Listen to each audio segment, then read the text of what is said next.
bergantian. Jadi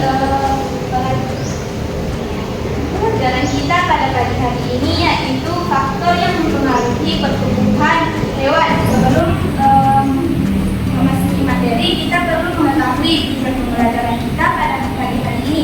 Yang pertama yaitu peserta didik dapat mendefinisikan pengertian pertumbuhan. Yang kedua yaitu peserta didik mampu mengetahui faktor yang mempengaruhi pertumbuhan pada hewan. Dan yang ketiga yaitu peserta didik mampu mengetahui faktor apa saja yang menghambat pertumbuhan pada hewan. Apakah sebelumnya kalian sudah mempelajari faktor yang mempengaruhi pertumbuhan pada hewan? Ada yang bisa mendefinisikan apa perbedaan pertumbuhan dan perkembangan?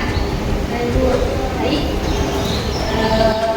Pertumbuhan dapat diukur secara kuantitatif dalam satu ukuran panjang dan berat, sedangkan perkembangan bersifat kualitatif, yaitu tidak dapat dinyatakan dalam suatu bilangan.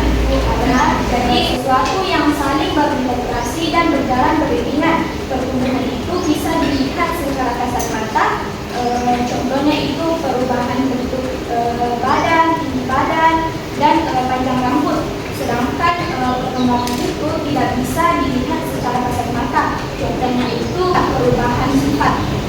Adapun faktor yang mempengaruhi pertumbuhan hewan terbagi menjadi dua. Ada yang bisa sebutkan? Baik. Faktor internal dan faktor eksternal. Nah, yang dikatakan bersifat itu sudah benar, yaitu faktor internal dan faktor eksternal. Ada yang bisa sebutkan faktor internal itu terbagi menjadi berapa? Dan Internal ada dua, yaitu faktor gen sama hormon gen. Nah, gen adalah faktor utama yang menjadi yang menentukan pertumbuhan hewan, karena gen ini merupakan pola dasar paling utama yang dapat menentukan gaya tinggi tubuh, berat badan, warna kulit atau warna rambut, dan masih banyak lagi. Sedangkan hormon juga dapat berpengaruh bagi pertumbuhan hewan. Contohnya itu pada hewan mamalia. Ketika apabila terlalu sedikit, maka pertumbuhannya itu bisa menyebabkan keterampilan. Tetapi jika terlalu banyak, pertumbuhannya itu bisa menyebabkan pertumbuhan seperti raksasa. Ada yang bisa sebutkan apa saja faktor eksternal dari pertumbuhan hewan? Misalnya udara, aktivitas tubuh, suhu, oksigen. Nah, sudah benar yang dikatakan oleh Reni, makanan bergizi itu tidak hanya berpengaruh baik untuk manusia, tetapi juga sangat berpengaruh baik pada pertumbuhan hewan. Yang kedua yaitu udara. Udara ini juga sangat berpengaruh pada pertumbuhan hewan. Adapun proses pertumbuhan pada hewan yaitu fase embrionik dan fase pasca embrionik. Bisa dilihat pada gambar di atas bahwa fase embrionik ini yang dimulai dari zigot.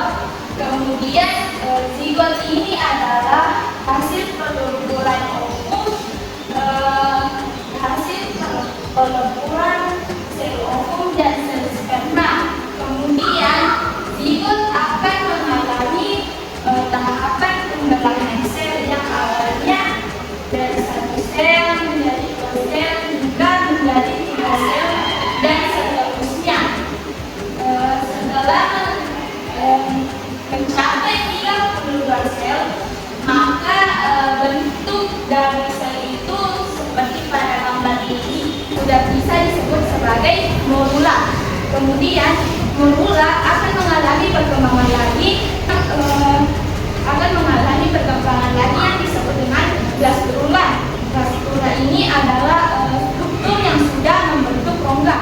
Kemudian gastrula akan mengalami perkembangan melakukan peletupan ke dalam membentuk 3 lapisan. Selanjutnya ketika sudah melewati fase embrionik, hewan akan mengalami fase pasca embrionik, yaitu metamorfosis sempurna dan metamorfosis tidak sempurna. Kenapa dikatakan metamorfosis sempurna dan tidak sempurna? Pada metamorfosis sempurna, perubahan yang terjadi pada setiap tahapan itu mencolok atau jelas. Sedangkan metamorfosis tidak sempurna itu perubahan pada setiap tahapan hidupnya tidak signifikan atau tidak mencolok. Nah, benar sekali. Kan biasanya pada hewan umumnya itu ketika melewati fase embriotik itu biasanya hewan melewati pertumbuhan, mungkin bisa menetas atau bertelur atau melahirkan, tetapi ada yang melewati fase embrionik ini dengan unik, yaitu pada hewan metamorfosis. Dan metamorfosis ini terbagi lagi menjadi dua, yaitu metamorfosis sempurna dan metamorfosis tidak sempurna. Jadi kenapa dikatakan metamorfosis sempurna? Karena perubahan yang terjadi pada setiap tahapannya itu mencolok. Contohnya pada kuku yang awalnya dari telur menjadi ulat, dari ulat menjadi kepompong, dan dari kepompong menjadi kuku. Jadi perubahannya itu mencolok. Sedangkan metamorfosis tidak sempurna ini perubahannya ini tidak mencolok atau tidak signifikan. Yang awal contohnya pada hewan belalang yang awalnya dari telur menjadi nimfa. Nimfa ini adalah belalang kecil. Dari nimfa menjadi imago, dan imago ini adalah belalang besar. Bisa dilihat bahwa perbedaannya ini tidak signifikan karena bentuknya hanya bentuknya yang berbeda, hanya ukurannya yang berbeda, tetapi bentuknya itu sama.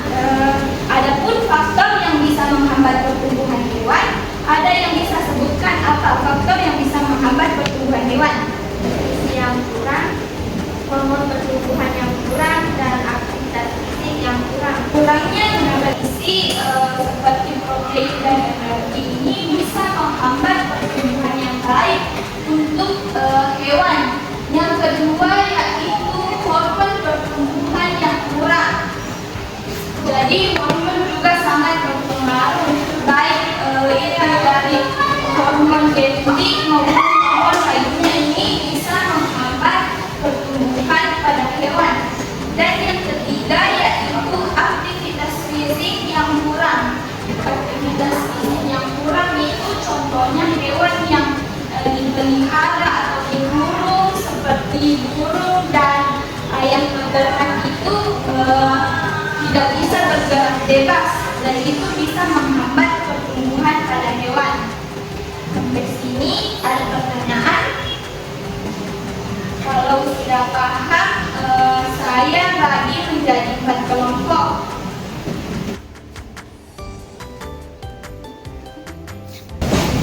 Saya kasih waktu mengerjakannya yaitu 5 menit.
2 menit.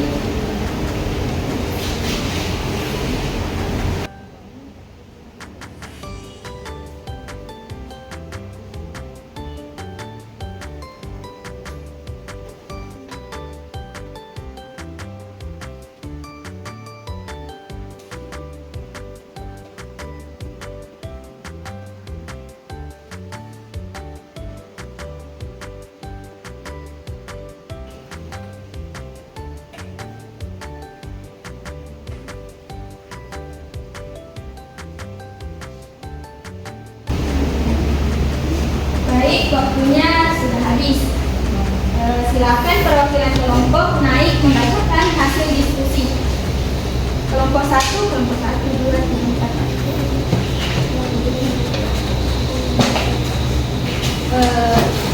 Baik, adapun hasil diskusi dari kelompok kami itu pertanyaan pertama, jelaskan perbedaan pertumbuhan dan perkembangan.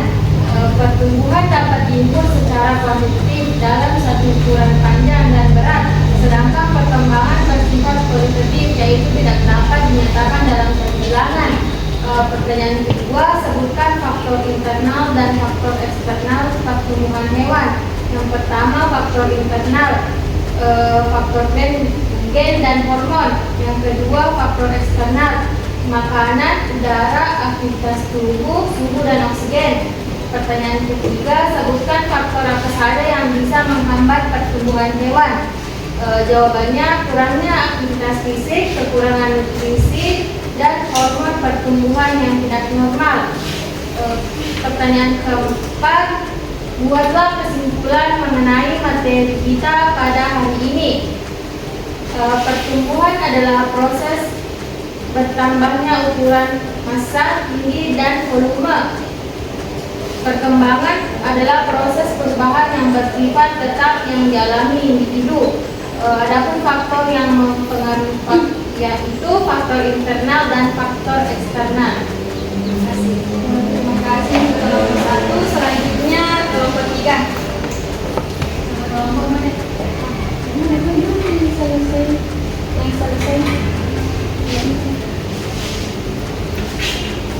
Jelaskan perbedaan pertumbuhan dan perkembangan. Pertumbuhan adalah proses yang dialami oleh makhluk hidup. Perbedaannya, pertumbuhan adalah perubahan pada hal-hal fisik, sedangkan perkembangan adalah pada hal-hal yang tidak terlihat. Terima kasih untuk kelompok 2. Jadi sudah tidak ada pertanyaan mengenai materi kita pada pagi hari ini. Jadi minggu depan kita akan mempelajari faktor yang mempengaruhi pertumbuhan perkembangan pada hewan. Sebelum mengakhiri pembelajaran kita membaca doa menurut kepercayaan masing-masing. Doa dimulai.